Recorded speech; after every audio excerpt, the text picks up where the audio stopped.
என்னோட பையனை பாருங்கங்க, அழகா வந்து ஒரு பிள்ளையார் வரைஞ்சு, அதுவும் பிள்ளையார் பக்கத்துல கொண்டு வந்து வச்சு, பூ போட்டு அழகா வந்து வச்சிருக்கான் பாருங்களேன். இன்னைக்கு வந்து வெள்ளிக்கிழமைங்க. சூப்பரா வந்து சாமி கும்பிட்டுட்டு பார்த்தா, அத பார்த்தோனே அவ்ளோ ஹாப்பி ஆயிடுச்சு. ஏன்னா நம்மலாம் சின்ன பிள்ளைல களிமண்ல வந்து பிள்ளையார் செய்றது, இல்லாட்டினா ஒரு செங்கக்கல்ல வந்து சாமி செஞ்சு வச்சுலாம் நம்ம வந்து சாமி கும்பிடுவோம்.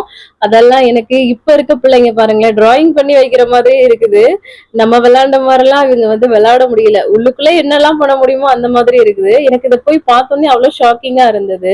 நம்மலாம் வந்து பாத்தீங்கன்னா, பயங்கரமா செங்கல்ல வந்து பண்றது, அது பண்றதுன்னு சூப்பரா திருவிழாலாம் வச்சு பண்ணி சூப்பரா வந்து விளையாடுவோம் இல்லையா? இப்ப இருக்கவங்க உள்ளயே பண்ணி வச்சு அழகா வந்து செல்ஃபா வந்து விளையாண்டுக்கிறாங்கங்க.